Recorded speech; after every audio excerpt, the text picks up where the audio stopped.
If you want to see where your life's headed over the next 5 years, just listen to what you're saying.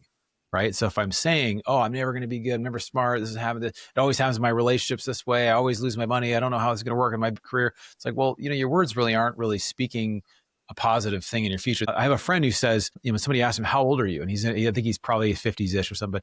And he says, I am amazing.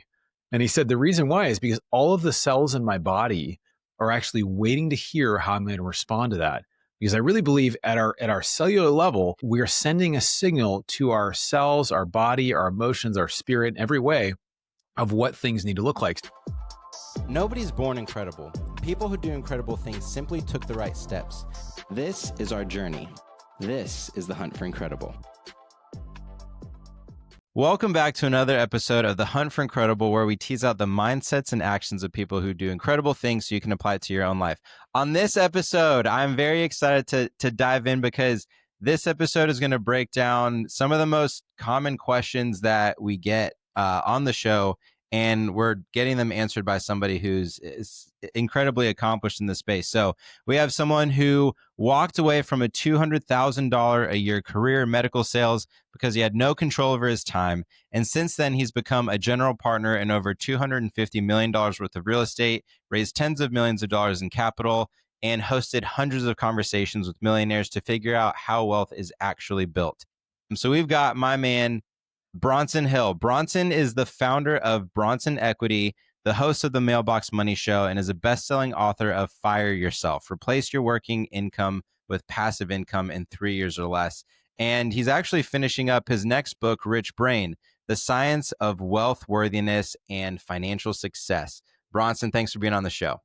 Getting excited to be here, man. I love your name. It's like I'm ready just to go after the big obstacles and just start shouting. I'm excited. That's it, man. The big obstacles, find the biggest mountain you can climb and go tackle it. So with this, I mean, I this conversation is going to go a lot of different directions, I can imagine, from teasing out the patterns that you've seen from interviewing literally thousands of millionaires, all the way over to the patterns that you leveraged in your own life to raise tens of millions of dollars in capital.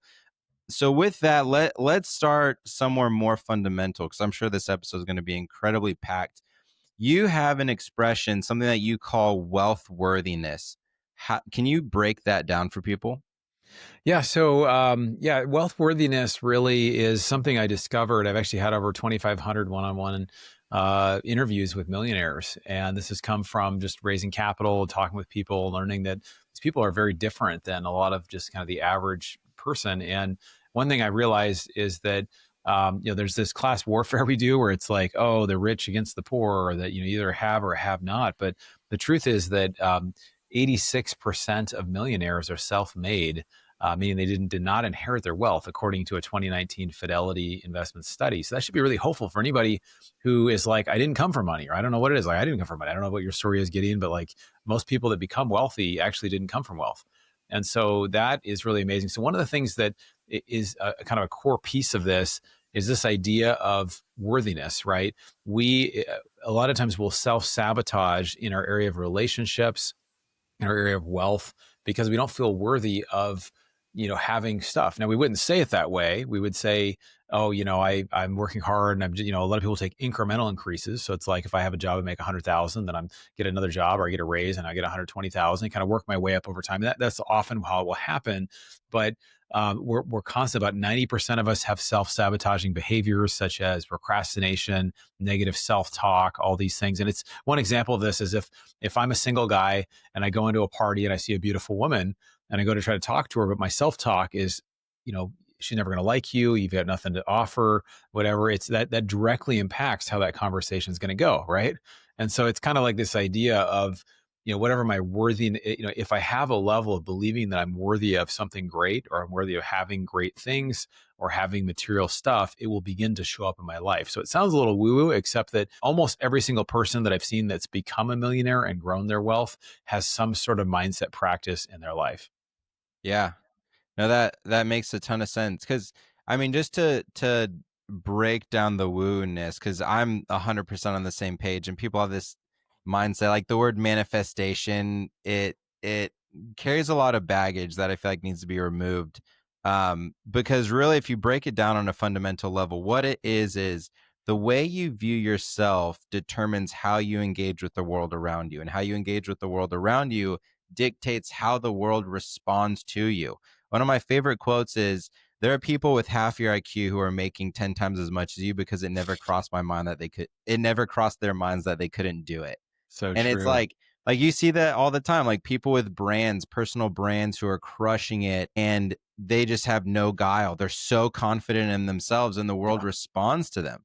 There are also a lot of really interesting studies around how people will respond to you the way that you treat them. So they did studies on prisoners and found that if you treat people like animals, they're more likely to respond like animals. And if you treat people like they are regular citizens that can adapt and acclimate to society, then they will do so. The same thing happens with your environment. When you engage the world around you with confidence, where you say, I know that I am worth a lot, other people pick up on that and they will slot you psychologically in the dominance hierarchy relative to where you tell them that you are. So if you go around and you're always like, oh, thank you so much for your time, thank you for hopping on this call, thank you this, thank you that, then it naturally slots you lower on the dominance hierarchy, because you're basically saying like, oh, your time is worth more than mine, and that's why I'm thanking you, Right. because you did me a favor here, right? So Yeah. even those little subtleties of, whereas if you enter a conversation at the end, you say, oh, I love that conversation, super excited that we got to meet. Now all of a sudden you're saying the same appreciation, but you're putting yourself on an even playing field, and that person will respond to you in the same way. So I Yeah. just wanted, I think it's always important to bring it down away from the frou-frou-ness, because this stuff is science backed and it's Yeah. real and it's tactical in terms of how you can engage with your environment in order to get the response that is closer to what you're looking for. Yeah, 100%. And that's it. Actually, I saw this now, just bring it a little more practical, real world in the area of wealth, where it's like, well, how does that work? I have the job that I have. And, most people's plan to become wealthy. I've got to watch a lot of people, have a lot of conversations with people that are not wealthy, people that are worth, I know one friend that's worth over $500 million. And so you just see different mindsets around wealth. And for me, this showed up in my life getting where I had a deal come around where it was much bigger. It was about X the size of my current business, and I passed on it because I was like, well, that's not really what we do. I kind of found reasons and excuses and different considerations why that wasn't going to work. And then my friend kept coming to me, but because I kept doing this, I was doing this work, I realized, no, actually, this is something that could be something for me. And this is how it could potentially work. And so now there were some reasons outside. This was an e-commerce business we were going to buy. We'd raised all the money. We got to where, it was an issue with tariffs and there was a couple of things with the lender. But I loved that even though we didn't close it and we, 7 months into it, spent a bunch of money on it, like it really I was able to receive it. I was able to see actually this is a possibility for me. And so it's kind of an idea that once the worthiness is there, you stop passing up on ideas that could potentially be really great for you as, oh, that's for someone else. It's like the why not me? Why wouldn't this work for Yeah. me? Yeah. Yeah. And then just to take that a step further and to make it more tactical is, we're always looking for asymmetric returns where you reduce the downside risk of an investment opportunity and you increase the upside return. And the single best way to do that is to bring people on, whether it's an advisory role or a partnership or anything like that.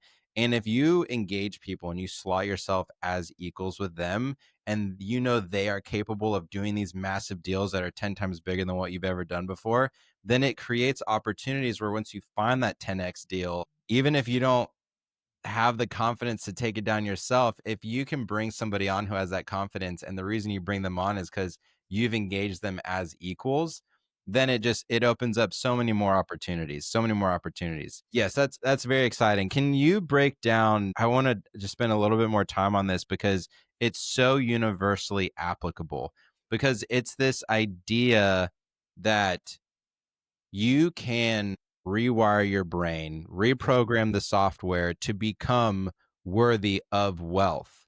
It's Yeah. not about just grinding and looking at your bank account until you get there. It's about becoming the person who can attain those things.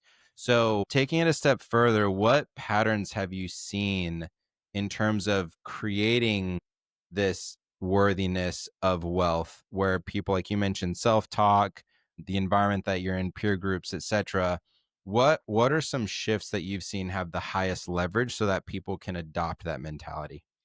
Yeah, so that's the question too. A lot of people the standard thing for most people is what's your plan to become wealthy? And it's either that their rich uncle is going to die or that they're going to win the lottery, right? That's really most people's plan, or something's going to happen totally unexpected. Most of society would say that.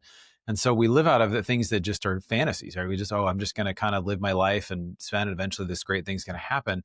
But the challenge is people that became wealthy did it very intentionally. And they found a way, either coming from a place of worthiness, or they changed and they grew their worthiness. And so how do you actually change that? Like, how do you actually feel like, you walk into something, and instead of self-sabotaging, and instead of, causing it to just kind of blow up, or, you get into things that just aren't going to work. And not that everything's perfect, but you look at it, hey, I'm going to keep growing with this and keep growing the business. And you show up with a different level of confidence, even just as a passive investor. And so how you do that really is you have to have some mindset work around this. And so most wealthy people that I've spoken with, especially the very, at over 10 million, have a mindset practice. This can be something like affirmations. It can be a vision board. It can be meditation. It can be, there's all kinds of things around this. And there's a few things that I love. One thing I love, affirmations are kind of what you say to yourself in the mirror. I'm good enough, I'm smart enough, and gosh darn it, people like me. I guess sound a little cheesy, but there's something called whisperings. So I call whisperings are what you say to yourself when you stub your toe, right? What do you say to yourself in that moment? Or when you do something dumb, like, are you your biggest critic or your best fan and your encourager, right? So a lot of times what I do is with our words, like our words actually help create our future. So if we want to create a different future, we can use our words. And so if we're our own worst critic, well, then we've got to work on that. We've got to work on saying no. Like in the morning, I literally have about 15 statements I go through, or things around wealth, spirituality, what kind of dad I'm going to be, how I'm going to show up in the world, whatever. And I create that each morning. And I also read out my goals, because what I'm doing is I'm creating this future with my words. And so that every day I continue to walk into that, and that begins to show up in my life. I've heard some people say that if you want to see where your life's headed over the next 5 years, just listen to what you're saying. Right. So if I'm saying, oh, I'm never going to be good, I'm never smart, this is happening, it always happens in my relationships this way, I always lose my money, I don't know how it's going to work in my career. It's like, well, your words really aren't really speaking a positive thing in your future. And this is not just woo woo. It's like, this also works out. I'll give you an example of this. I have a friend who says, somebody asked him, how old are you? And I think he's probably 50s ish or something. And he says, I am amazing. And he said, the reason why is because all of the cells in my body are actually waiting to hear how I'm going to respond to that. Because I really believe at our cellular level, we're sending a signal to our cells, our body, our emotions, our spirit, in every way, of what things need to look like. So if we're speaking life, I mean, even in the Bible, it says death and life is in the power of the tongue, right? So if I'm speaking these things into my life, they begin to take root and be creative, and they have amazing power. So that's just one element, but I've seen it in my life. And one example, I'll kind of pause there. I can share some more stuff in my life, but I'll pause there. Yeah, so give us some examples of, so you mentioned you have 15 statements. Give us some examples of what those statements look like and how people should think about writing their own. Yeah. So for me, one of the big ones I went through a divorce, unfortunately, 7 years ago, 8 years ago. It was just very devastating. Never expected to be divorced. And I just came through it, honestly, again. I just felt no sense of self-worth. I was like, man, I just feel like no sense of self-confidence, just really down.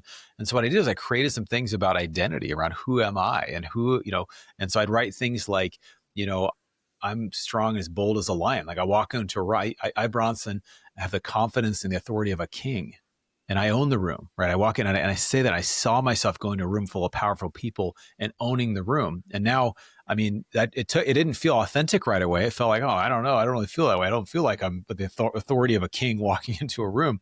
But after 6 months or a year, it started to really manifest and show up. And now, like, I'm leading rooms. I have a room next month where we're going to have 35 people. And these are a lot of very high net worth people, and people flying in from all over. We get people with huge followings.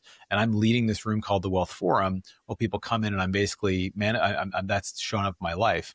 Right. So that's an example of what it looks like to create with your words. And another one would be just around worthiness would be, I bring spirituality into it as well. I bring my faith in Jesus. And so I say, as a beloved son of God, made in his image, I, Bronson, like and I admire myself, and I'm worthy of the love and belonging of others, right? So there's a lot in there about who I am as a son of God, who I am as somebody who's worthy of love. And so I carry myself that way because I feel like I'm worthy of it, right? So as I say it, it becomes more authentic over time. And sooner or later, the studies show either you're going to stop saying those things, or because what happens is it fights against the things in your life that have felt like you're not worthy of love, when you were bullied as a kid, or when your parents said something, your brother said something. So what happens is one thing is going to win out. So what do you want to win out in your life? If you want the things that you want to create in your life to win out, you've got to keep saying them, and then they become a part of your spirit. They become like they generate from within. Yeah. Yeah. I want to talk about the mechanics of that a little bit more, just so that people understand how high leverage what you're saying is. Really interesting studies about how your subconscious can't tell time. So, as you speak to your subconscious about what the world looks like and what you look like and what your identity is, it assumes that as the new reality and adopts it. And then from there, that subconscious is what dictates how you engage the world around you moving forward, like we were talking about before. So by saying things like, I am confident, I walk into a room and I'm a magnet, like your subconscious begins operating in a way as if that is true. And once it operates as if that is true, you walk into a room and you do walk in with the confidence that draws people in. I started doing this years ago. I would as so my brain, there are like 40,000 things I don't want to say at the same time. Like, which do I choose? Because this is so powerful. It gets me so excited. There was an event that I was invited to, and there were probably about 35 people. And there were multiple people with net worths over $100 million. And it was a mastermind, just a weekend long mastermind with people who were entrepreneurs and building companies and this and that. And my mindset walking in was, I'm the exact same as all these people. The only difference is they have more time on me, and they maybe chose to do slightly different things. Like some of them, they gave up like families, and they just like their life, their marriage was their business. And I'm not willing to do that. But like little things like that, where it's like, they're not higher or lower than I am on the dominance hierarchy. They simply are the same as me. They just have more time, or they took slightly different paths in life. And carrying myself in the room, like I could feel that wind behind me, and it got me excited because I admired these people so greatly and what they had done, and like their strategic wisdom with how they built things. And thinking to myself, I am the same as them, got me jazzed up, and it ended up being a fuel for these conversations. And I was able to, of course, still provide insights that they didn't have, because my background is in tech. So talking to them about AI and how they can implement it in their business, and how we're implementing it in our business, and realizing like I'm just as valuable in these conversations. These people literally just have more time on me. And those types of shifts make the biggest impact in the world. And then, of course, there were some other people that I saw who you could tell they saw themselves as lower. Like the way they would enter the conversation, the way they would like shake the hand and be overly courteous and stuff. And it's like, no, dude, like you have value to provide. Know your worth, own it, engage these people like you can provide value to the conversation, and then provide value to the conversation. And it makes such a massive difference, such a massive difference. Yeah, and the amazing thing is like, subconsciously, like this doesn't happen naturally for almost everybody. I mean, we're like human beings are something like 85% negative thoughts. And it's like, well, why is that? Right? Because we'll just be thinking our way of being is like, oh, I got to do this. And the neighbor didn't, they did this, or why are they running their lawnmower at 7 in the morning? And what's happening here? And I'm in traffic and this sucks. And what's going on? We're worried. And a lot of that comes from just that survival mind of like, there could be a bear or a lion outside, or we got to actually protect ourselves. So we go through life where we live in a pretty safe country, and we're just constantly afraid, and we go through things and we're trying to constantly solve problems that don't even really need to be solved. And so I think that, obviously that a lot of those things have helped us to survive both, in our lives and in the past, but now those things don't really serve us. And so if you want to have an exceptional life, I believe, you have to create it. You've got to have some intentional mindset work that you do. And again, the people that I admire are the people that have created. I have a guy, like I mentioned, that that's worth over $500 million, and he's in his 80s now. And he literally, at 27 years old, was like, I want a jet, and he just basically created having his own jet, and he was able to visualize it, and he was able to get it within a couple of years, right? And so, and this, of course, was years ago. And so I think that in our lives, it's just something, the more you are in this space and the more you hang out with amazing people. So like, I've had the privilege of hanging out with some just exceptional people.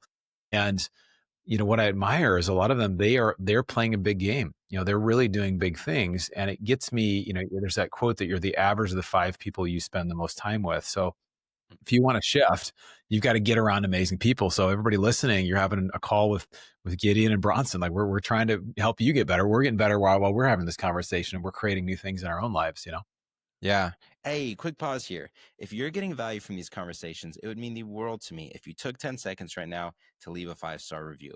Each review directly helps us reach more people who can benefit from these incredible conversations. And if you're looking to buy a hotel or invest in one of our deals, or even if you just want to say, hey, you can send us an email at hello@thehuntforincredible.com. We'd love to hear from you. Now back to the show. And one of the fastest, most effective ways to rewire your brain is, like you're saying, Bronson, surrounding yourself with people whose brains are wired differently, because Yeah. you will adopt that wiring via osmosis, because it can be challenging. Being candid, like everything that we're saying is much easier said than done. Like it is difficult to sit down with a notepad and just write down every day rewiring your brain. It's highly effective, but it does take time. But when Yeah. you sit down and you have conversations with people and you listen to how they think about things, it accelerates that rewiring 100 times faster. And not only that, but it makes you mindful of the people that you sit down with who are pulling you down. The people who do say, oh, you can't do that. Oh, you'll never be worth this amount. Oh, you can't buy that building. That's crazy. Those people, it is important. And I'm fairly ruthless when I say these things. If you want to go somewhere and someone is holding you back, you need to make a decision if they are worth restricting you from your dreams and your goals. And it's just as important to cut bad people from your life, not bad people. It's just as important to cut people from your life who are holding you back as it is to bring people in who are moving you forward. When I got into real estate, I started off with a fourplex, converted into a short-term rental. The thing was ripping cash. We automated it 95%, and it was just printing money. And I was like, oh, dude, this is the ticket. I want to scale up. And so I wanted to scale into hotels. I didn't know a single person who worked at a hotel, let alone owned a hotel. But I joined a group that had a high concentration of people who had bought hotels before. And all of a sudden, this big thing like, oh, buying a hotel, it seemed like a big mountain, was as casual as just going and buying a sandwich from the store. Like the Yeah. conversations with people just like, oh yeah, you just go buy a hotel. Like it's Go do it. nothing. Yeah. No big And deal. just adopting that mentality and seeing how they think about things, it made me feel like, oh yeah, buying a hotel is literally just like go get a taco from the Mexican restaurant across the street. Why wouldn't I be able to just go buy a hotel? Yeah. And that then flash forward, we're invested across 7 hotels, operating one. We have another one in the pipeline. And it really is just a matter of like, yeah, why wouldn't I be able to do this? Well, the amazing thing about that, what you said, is like it's become normal for you now because you're around people that made it normal. And everything is weird and different until you actually do it. I remember until like I've raised over $50 million for different projects. This is, from investors could be, 50 or 100,000. Some have invested over 1 million, at different points. But, that sounds crazy to me. Like, oh my gosh, what the heck? Like I was a medical sales guy. I was just a regular dude doing stuff. And, it's amazing that once you, like what we have this as humans, we kind of have this way where we get comfortable. We have a way of being, we have a way of doing life. It's very predictable, right? If I do the same things in my life right now that I'm doing, what's it going to look like in 5 or 10 years? You can pretty much predict it, right? Most people are like, I'm in my job, I'm in my career. Here's what's going to happen. I'm going to take a vacation once a year and I'm going to do this. And it's like, it's very predictable that in 5, 10 years, it's just going to be, I'm a little bit older and I have a little more money and this is what's going to happen, right? Versus if you want to make a shift in your life, right? If you want to do something, and this is where some of the best people in the world, you look at Bezos or Elon or these guys, like they're continually creating these things that like people thought were impossible. And then what happens is once you've done impossible things, like Elon, as much as you love him or hate him, it's like he is, and his personality wise, I know he's on the spectrum, whatever, but like he keeps creating stuff that people have just said is impossible. He came into like the space industry and just said like, we're going to do this, whatever. And they were using these super multi-million-dollar parts. And he's like, we can use an iPad and do that. He just came in and started innovating. And he's like, we're going to Mars. We're doing this. And he did it in multiple different spheres.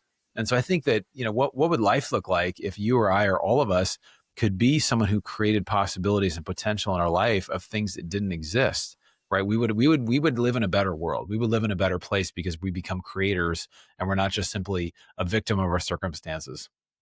Yeah. Yeah, 100%. Yeah, it is interesting. It's oftentimes people assume that the best way to do something is the way that it's always been done, which is why it's always been done that way. Right. But A, that's not always true, because people who came up with those systems were no smarter than you. And B, they were often created before advances in other areas. So that's a massive advantage that Musk has is he walks into a room and says, "Why are we doing it this way when we have we have an iPad now? We didn't have an Yeah. iPad when this machine was first created. Let's just swap it out." And so, really challenging things on a fundamental level to ask why they're done that way and challenge them and rethink them can have massive, massive advantages. All right, Bronson. So I want to break down your story a bit further because I think it's so exciting. So, in just a few years, once you left medical sales, you 10x your net worth and became a seven-figure entrepreneur. What did that journey look like for you? Yeah, so actually, I started doing it before I left. I'm a big fan of having a side hustle, and so I was working full time, and I realized I had a job that I was, well paid. Worked with cardiologists, went into surgery, and I was working 40 hours a week. And I said, well, is there a way I can do this where I can kind of build the real estate and the investing thing on the side? So I started a local meetup in Pasadena. Found my first investor there. He was looking for a deal, and he said I'd invest in one of your deals. And I was, are you talking to me? Like, what's going on? Because I was in the front of the room. Again, there's a difference between being an expert and being a leader, right? An expert is a thought leader that knows a lot of things. The leader is just in the front of the room leading, asking the dumb questions. And that's what I was doing. And so then I introduced him to somebody else in the room. And that's how I got started my first 100,000. And then over time, just, continuing to find ways to connect. I found a guy who had a big platform, who was raising capital, but, he would teach people how to raise money, but he was having some trouble raising money in his own network. And so I said, well, what if I come on board and I help you with this? And so it opened up a real role for me to do that on the side. So I had 1,000 one-on-one phone calls with high net worth investors while I was working full time over 18 months. Like, how did that happen? We raised $15 million together, right? It was like a huge new learning for me. But what I did is I do them at 6 a.m. in the morning. I do them at lunchtime. I do them in the car. I take a Tuesday off and stack 20 calls back to back, right? So I just did them whenever I could. But I realized the opportunity. And so over time, eventually my income it kind of overtook my actual medical sales income, right? Because I was able to do that. And so then I was able to make that shift after a couple of years of doing it. So I think that, opportunities, a lot of times people say you should, you know, there's no real easy way to make some big transition. But I think if you're willing to say, hey, I'm going to pay now and I'll play later. I don't believe in like hustle culture or just, some of these like Gary Vee, oh, I work 80 hours a week or 100 hours a week. It's like, I want to work less and make more. And I think that's a possibility. So I create that. But I think there are seasons where you can say, hey, I really need to focus in and I may hustle for this season, but here's what the benefit's going to be. And so for me, it did work out. What was your approach to getting access to investors? Was there an avatar that you found was more effective at raising capital, or was it some other strategy? Yeah, so my avatar has kind of shifted over the years. For those that aren't familiar, avatar is just who you create that you're trying to reach. The problem is if I'm just like, I'm raising capital for a deal and like you're everything to everybody, you're going to reach nobody, right? So you have to get really clear on like who's the person that you actually want to help. And so initially, I had this medical sales guy I worked with. He was with another company, and he was a bit older than me, but he was kind of close to retirement. His name was Bart, and he had a couple kids that were going off to college. And so initially when I first started creating, I just put everything through the filter of Bart, like what would actually serve and help Bart. And if it didn't help Bart, I wouldn't do it, right? I'd kind of go through that and think through that. And over time, I've kind of shifted to say, well, we've had a lot of people that are business owners or people that have sold businesses, and they have a lot of tax issues. They, if I quit the business, what do I do now? How do I make money? And so we've really focused on helping that person because typically they have more capital, and also they're in a place where we just feel like we can serve them a little bit better. So I think it is really good to get very clear. Now we have like a 16-page document about a guy named Marcus, who's like, somebody who grinds at work and has this multi-million-dollar business, but what his big issues, concerns, problems, challenges, fears are. And so I want to get super clear on who we want to reach, and we're getting better. We're learning every week. That's exciting. What was your process for getting access to those people? Once you set the avatar of people who had recently exited businesses or owned businesses, what was your process for going and building relationships with those people? Yeah, it's interesting. People like wonder like, how do you raise capital? How does this work? I think I found there's this quote, kind of a paraphrase by Jim Rohn, and this has really served me well. Is he said, make yourself valuable to valuable people. And at first I was like, what does that mean? I was like, oh, maybe this means like people that have resources or people that are providing a lot of value in the world. Can I just find a way to add value to them? And to me now, it's like I will pay a lot for someone to help solve a problem for me. So I realize there's a lot of people that have money, they have a money problem, but the money problem is not that they don't have money, so they have money and they don't know where to put it. And so, Yeah. we do a lot of education. Half our business probably is education, and the other half is the investing side. And so we kind of almost have two businesses, right? So our podcast, we just recently shifted to start doing a daily short video, and we were getting 100 views, a couple hundred views. Now we're getting 1,000, or we're getting 12 or 1,500, right, views per these short videos, a lot of them. So it's one of those things that like we're continuing to create. But I think what people find is like there's a difference between in sales. I'm not sure your background, but I was in sales for 10 years, and a lot of sales people want to be hunters. They want to go around like I got to go get the sale. I got to go. Nobody wants to be sold. Everybody wants to buy, but nobody wants to be sold. And so there's a difference between hunting, and then the alternative, which I love, is farming, right? And a mentor taught this to me, where it's almost like if you're a farmer and you're growing apple trees. You water it, you continue to come back week after week. You're kind of tending to the tree, and then once in a while you maybe take go up to the apple on the tree and try to give it a little tug. And if it doesn't come off, you don't just like reef it off and pull it off, and it's not ready, and you come back and you can come back later. So the idea is, if I'm continually watering and planting and giving value and value and value, when that fruit is ready to to be able to it's ready to be able to be harvested, there will be a sign of that, right? It will actually show up and say it's ready. So I think those are really the main differences. And so I want to be somebody who's giving a lot of value in the world. And if I give a lot of value, there's a lot of trust that's built with that. And when people want to work with people they like and they trust. Yeah, I love that. Yeah, I have a mastermind for people who are interested in buying boutique hotels, basically creating the environment that enabled me to get into the space and pour value into people. Nice. And I don't even really market it. It's much more like that nurturing of engaging with people in the DMs, creating content, and then for people who do reach out and they want more and they have momentum built up, then there's like this secret door, is like how I like to think about it, where it's like there's this option for you. And I found that to be far more rewarding and effective in terms of bringing people in who are great candidates, rather than blasting Facebook ads and hitting people over the head and saying like, come on, you got to buy, this is great. And I Yeah. know I have people and friends in the space who do that strategy, and it's fine, it works for them. But in terms of what my modus operandi is and how I like to nurture, it's just pour as much value out as possible. And then the people who are building momentum with that value and who do want to change their lives with taking it to the next level, having this back door of, by the way, we do have this thing that can add even more fuel to your fire. So I totally get what you're saying there. So explain to me further, you have the education portion, and then you mentioned you have Wealth Forum. Are those two things synonymous, or the separate? Yeah, similar to you, we have the Wealth Forum really is our private group that we have. One thing I've realized, a lot of people that are wealthy, that are net worth of 2 million or higher, and we have some that are 10 to 40 million or more, and they just, it can be kind of lonely in the sense that when you talk to people about investing, everybody in finance wants to sell you something, and myself included, right? If you have deals, like everybody wants to talk about a deal.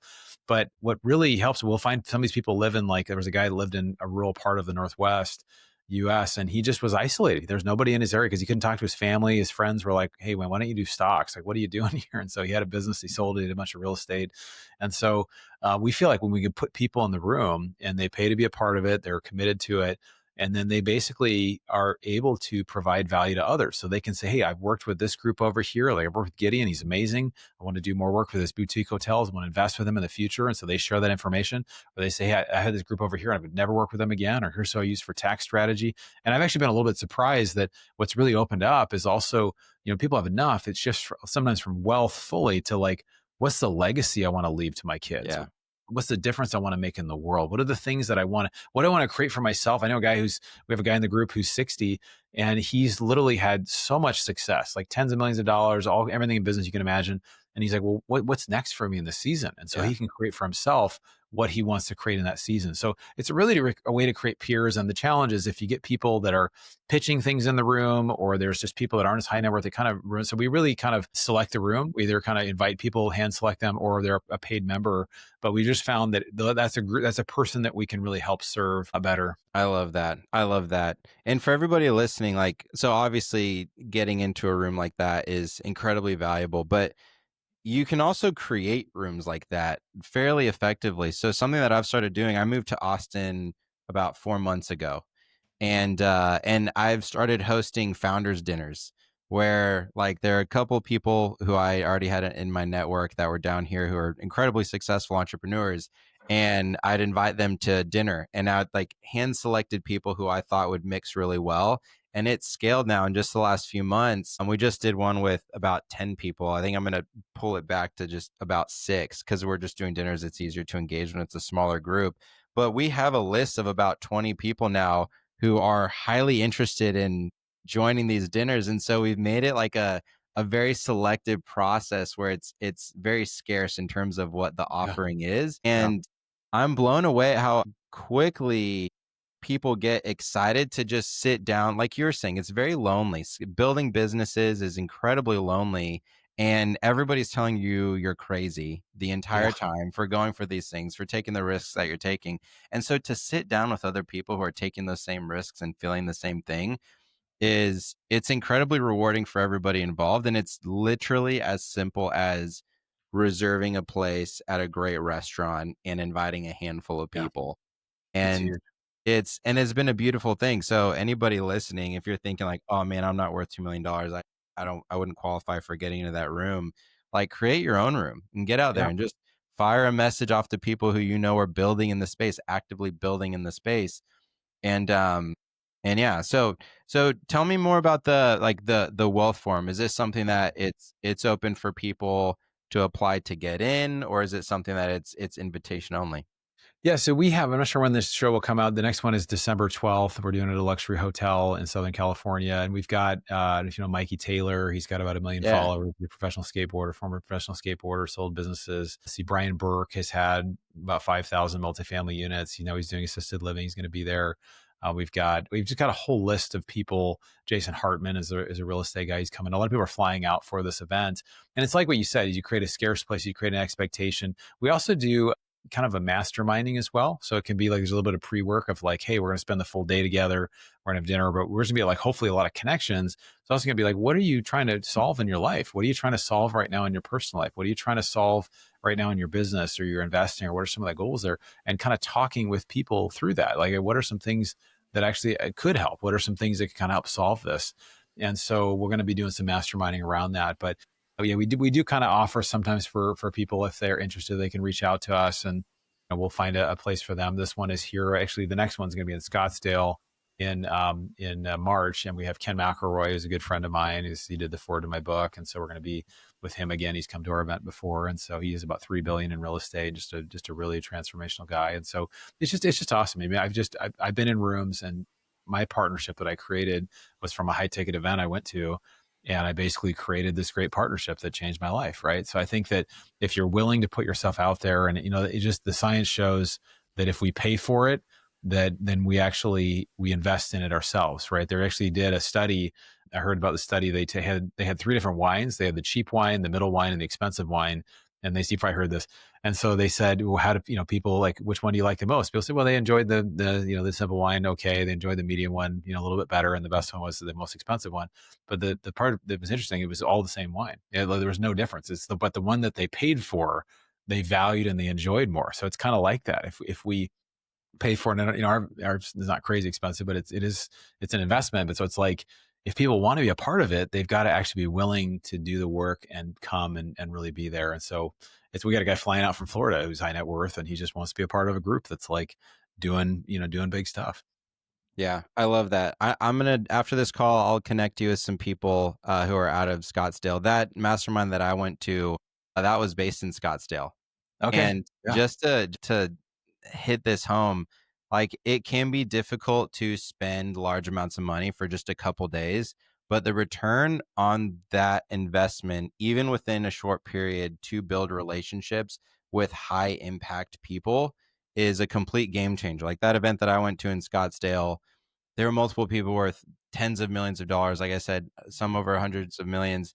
And it was like the relationships that I walked away with are like true, genuine relationships because they were built off of not anything that was an exchange, but it was more like a sanctuary where we went and got to build meaningful relationships with people where nobody wanted anything from each other. And it was rooted in this beautiful relationship. But then also on top of that, they were fund managers and had these investment portfolios, and now there are people that I met over there who were talking about doing deals together from literally just from getting to hang out for a couple days.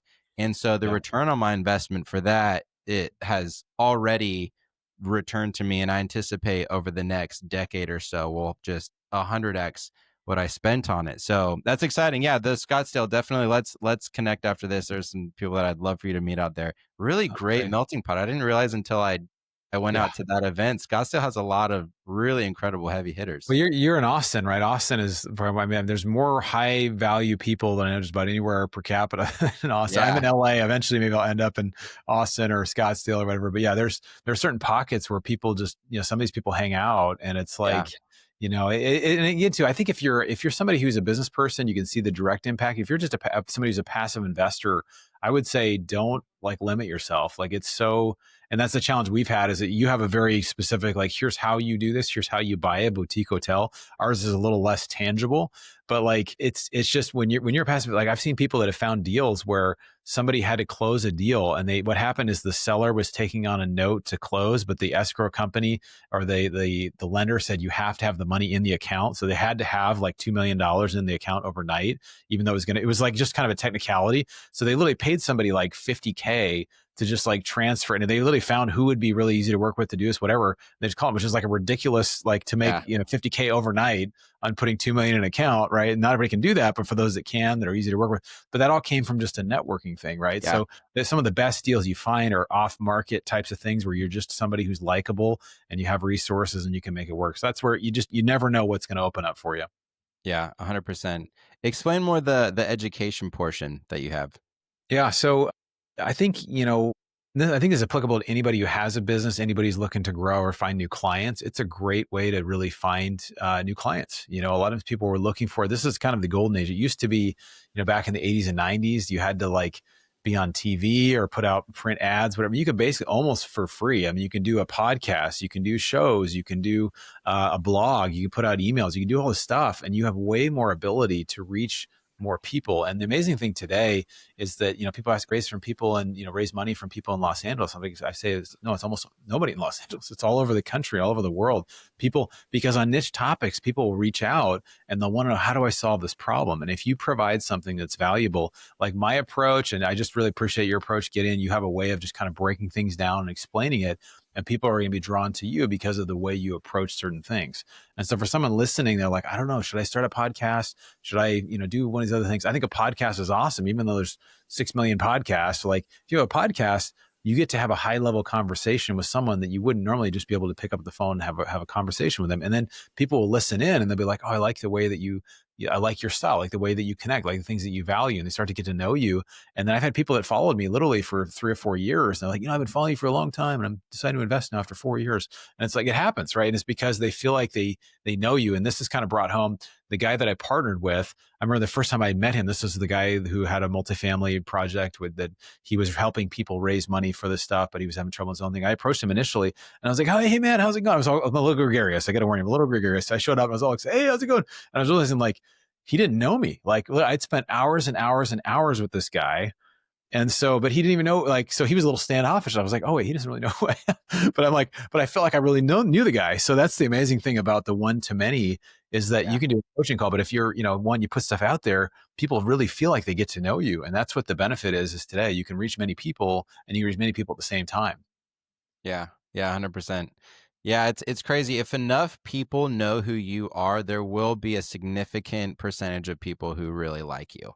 It's Yeah. really just a matter of reach, right? Like, let's say you met, I don't know, let's say 1,000 people over the course of the year, and of those 1,000, like 10 of them really liked you.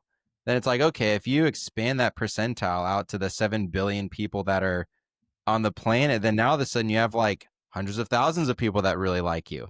It's like Yeah. getting that reach and knowing that even if you are competing with six, whatever it is, billion podcasts that are out there, that you still have your unique voice and your niche topic that you are delivering value on. And that's why it's so important that whatever people start, that they listen closely to their voice and their interests and lean into that, as opposed to trying to be the next Joe Rogan or the next Tim Ferriss. Like, be the next you and Yeah. let yourself shine through and then attract the people to you.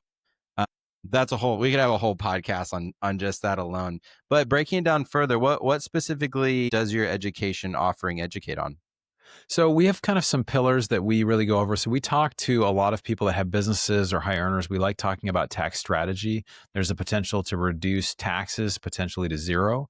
I reduced my tax in my book. I talk about this, chapter 9, about just, I was paying a 25% taxable rate effectively, and I got it down to 1%. I probably got it to zero, but I live in the great state of California. And so, how do you reduce taxes? There's some investments like oil and gas where it's almost a one for one. Like I invest $100,000 and I get 85% of that typically as a reduction of my taxable income. Right. So no specific tax advice, but it's like that can directly reduce my taxes by twenty to $30,000 or more in year one, even before I made any money on it by the taxes Yeah. I would have paid.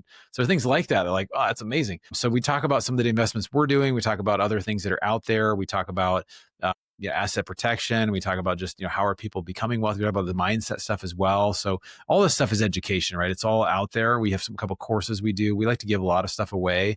The Mailbox Money Show, which you're going to be, we talk about a lot about different assets. And so we'll talk about boutique hotels, which we love talking about. So we'll talk about, and we just had somebody on recently talk about marinas, like investing in boat marinas. Like that's a thing. People actually invest in these, and there's like many, many thousands of these all over the country. And so there's just different assets out there. And we feel like if we can learn about different things, it continues to help sharpen us and help us to grow. So there's really no end to what you can learn. But I think when it comes to investing, it's typically, how do I grow my cash flow? How do I reduce taxes? How do I, what does the next 10 years look like for me?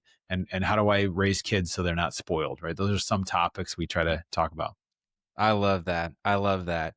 Yeah, for anybody who, if you look at your personal finances or your business finances, if you look at like your profit and loss for your life, generally speaking, the biggest expense that high W-2 income earners will pay is in taxes. Yeah, So totally. being able to reduce those is absolutely massive. It's a game changer. So yeah, that's exciting, man. That's very exciting. Where can people find more about that? Yeah. So you can, the best way, I have a gift for your audience. We have you talk about education. We have a guide that's basically how to use inflation to your advantage. So people say inflation is only 3% or 2%. We think it's more like 6 or 8%. And so how do you get on the other side of that you're actually benefiting and not just seeing the pain at the grocery store or at the pump? And so if you text the word inflation to the number 33777, text the word inflation to 33777, we'll send you that for free, and then we'll just ask you for your email, and you kind of hear about our future stuff we're working on too. Awesome. Bronson, here at the Hunt for Incredible, we believe that questions are the answer. So what question do you believe people need to ask themselves to be successful in the space? That's a great question. I would say, who is it I want to serve? Who is it that I feel like I can help? Can you elaborate on that? Yeah, like we talked about the avatar, you got to get really clear on who it is, the person, because you cannot be all things to all people. I'm just going to help everybody and everything, or everybody. It's like, no, I want to get really clear. Like my avatar, he has a name, he's got an age, he lives a certain place, he's got so many kids, he has certain problems. These are the things he's going through. Now with ChatGPT, you can help kind of refine, and get that super clear. Because if you speak, like for me now, if I speak to Marcus, I will reach not only the Marcuses, but I'll reach a lot of other people because it's so specific. And then Marcus will be like, this is the best thing ever. And he'll start sharing it with all his friends. Right. So I think the key to reach many is to focus on one person, get super clear, dial it in. And you'll find as you reach one, you'll reach many of those people. And it's just, that's what we're all looking for. We're all looking for something that's somebody speaking directly to us. I love that. Yeah, like the why matters a lot in terms of like, well, are you trying to make an impact on lives? Are you trying to make money, etc. But for most people who are trying to make money, generally speaking, if you solve problems for wealthy people, you will grow wealth yourself. I have some friends, actually, this has come up multiple times, especially with the recent job market, who's like, oh, I've got an app idea for people who are unemployed to find jobs. And it's like, well, do unemployed people have the funds to pay you for that offering? Like how many sales are you gonna have to make to unemployed people to make $1 million versus sales of a different offering to people who their problem is they need to find a place to put their capital, right? It's like being thoughtful about what that long-term transaction looks like and how it delivers on your why is really, really important. Yeah, 100%. Cool. Bronson, thank you so much for being on the show. There are about a million other things I have listed out of my notes that I wanted to touch on, so we might have to circle back around for a round two. Yeah, But that sounds brother, great. this has been a blast. Thanks for being on. Thanks, man. I Oh, look and forward then to having you on my show too. We're gonna do that soon. I can't wait for that. hell yeah, hell yeah. So to quickly wrap it up, where can people find you? Yeah, so the best way I mentioned is that report, so you can download that for free. I'm on all the socials. I'm on my website, Bronson Equity, but feel free to reach out. Would love to connect with anybody who wants to talk about investing or just learn more. Awesome. I love it, brother. Thanks for being on. Okay, thanks.